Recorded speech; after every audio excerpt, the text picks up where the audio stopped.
ഒക്കെ ഉണ്ടായിട്ട് വാപ്പച്ചാന്ത ഡ്യൂട്ടിക്കോണേ ക്രിസ്മസ് അല്ലേ. അതങ്ങനെയാണ് നമ്മളെവിടെ എന്ത് പരിപാടി ഉണ്ടായാലും വാപ്പച്ചക്ക് കുറ്റാണ്. വൃത്തിയുടെ സ്വഭാവം കാട്ടണേ. കുറ്റാണ്. പിന്നെ പണിക്കൊന്നും പോണ്ടാണ് ക്രിസ്മസ് അല്ലേ? ക്രിസ്മസ് ആണെന്ന് വിചാരിച്ചിട്ട് ലീവ് എടുത്ത് ഇവിടെ ഇരുന്ന കാര്യം നടക്കുമോ? എനിക്ക് ക്രിസ്മസ് സംഭവം ക്രിസ്മസ് ആണ് പെരുന്നാളാണെങ്കിലും ഒക്കെ നമുക്ക് ലീവ് ഉണ്ടെങ്കിൽ പണി ഉണ്ടെങ്കിൽ ഞാൻ പണിക്കോ. നമുക്ക് ജോലി ഇവിടെ ക്ഷേമതാത്തൊക്കെ എല്ലാരും ഉണ്ട്. ക്ഷമതാത്തുണ്ട് വിചാരിച്ചിട്ട് ഞാൻ എന്ത് ചെയ്യണ്ട? ഞാൻ ക്ഷമതാത്താനെ നോക്കി വെച്ചിട്ട് ഇങ്ങനെ ക്ഷമതാത്താച്ച് വന്നിട്ട് ഞാനിവിടെ ഇരിക്കട്ടെ എന്നറിയണം ക്ഷമതാത്താനോട്. എന്നാലും വാപ്പച്ചി പോവല്ലേ. എന്ത് വാപ്പച്ചിക്ക് ആകെ ഒരു പെങ്ങളുള്ളൂ. ആ പെങ്ങൾക്ക് ആകെ 4 മക്കളുള്ളൂ. എന്നിട്ട് ഐറ്റങ്ങൾ വന്നപ്പോ പോണണ്ട പറ്റ കുറഞ്ഞ മാതിരി ആകെ 4 മക്കളുള്ളൂ. ഞാൻ 4 കൂടി പറഞ്ഞിട്ട് നിൽക്കണ്.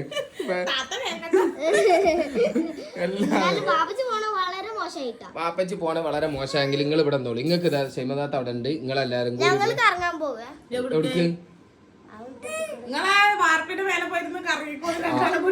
ഞാൻ പറഞ്ഞുതരാം. ഇവിടുന്ന് ആവശ്യമില്ലാതെ റോട്ടിക്കോ പുറത്തേക്കോ ഒന്നും പോരുത്തിട്ടോ.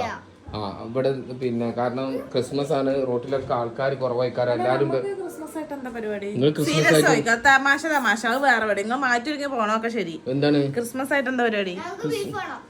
ക്രിസ്മസ് ആണ് ഈ നേരത്താ നേരം 10 രാത്രി സെറ്റാക്കാം. രാത്രി എന്താ പരിപാടി എനിക്കറിയില്ല. ഞാൻ ഇന്നോട് ചോദിച്ചിട്ട് ഞാൻ ഇപ്പൊ രാവിലെ ഡ്യൂട്ടിക്ക് പോകണം. എന്നോട് നിങ്ങൾ ചോദിച്ചിട്ട് എന്താ കാര്യം? പിന്നെ എനിക്ക് ജോലിക്ക് പോകണ്ടേ? ഞാൻ നിങ്ങളെ മൊയും കണ്ടിട്ട് ഇരിക്കും ഇവിടെ. ആർബിയൊക്കെ ഒന്നും ക്രിസ്മസ് ഇല്ല. ആർബിയൊക്കെ പെരുന്നാളാണ്. നോമ്പും പെരുന്നാളും അല്ലടാ. ഇപ്പൊ ക്രിസ്മസ് ഇല്ല ഒന്നുമില്ല. പിന്നെ എന്തിയാ പോണേ? എടി എനിക്ക് ഡ്യൂട്ടി ഉണ്ട്. എന്ത് ന്യൂ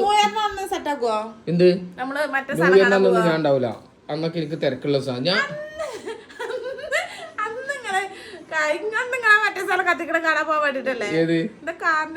കാർണിവലിന് പോകാനൊന്നുമില്ല. ഞാൻ പോണില്ല. എനിക്ക് ഇപ്രാവശ്യം നല്ല തിരക്കല്ലേ. എന്ത് ഈ പറഞ്ഞ മനസ്സിലാക്കാത്ത പൊട്ടത്തിളമാരി. ഇത് കാണുന്നുണ്ടെങ്കിൽ ഞങ്ങൾക്ക് വേണ്ടി ന്യൂ ഇയറിന് ഒരു ലീവ് പ്രഖ്യാപിച്ചു വളരെ കാൽ പിടിച്ച് ഞങ്ങൾ പറയുകയാണ്. ന്യൂ ഇയർ ഒരു വലിയൊരു ഹാപ്പി ഡേ ആവാൻ വേണ്ടിട്ട് നിങ്ങൾ ഒരു ലീവ് കൊടുക്കണം. എനിക്ക് ആരും ലീവ് അനുവദിക്കേണ്ട കാര്യമില്ല. എനിക്ക് ലീവ് എടുക്കാമല്ലോ വേണമെന്നുണ്ടെങ്കിൽ. പക്ഷെ നമ്മൾ പേഷ്യൻ്റ് ഉണ്ടാവുമ്പോൾ തിരക്ക് ഉണ്ടാവുമ്പോൾ അതിനനുസരിച്ച് നിന്ന് കൊടുക്കണം. നിങ്ങളെ കൊഞ്ചലിനല്ല, അത് മനസ്സിലാക്കിക്കോളി. നിങ്ങളെ കൊഞ്ചലല്ല, ഇത് ജോലിയാണ്. മനസ്സിലായോ? ഒരു വിഷയെങ്കിലും പോയിക്കോളി. ക്രിസ്മസ് ഇന്ന് തീരും. അടിച്ചു എല്ലാവർക്കും ഹാപ്പി ക്രിസ്മസ്.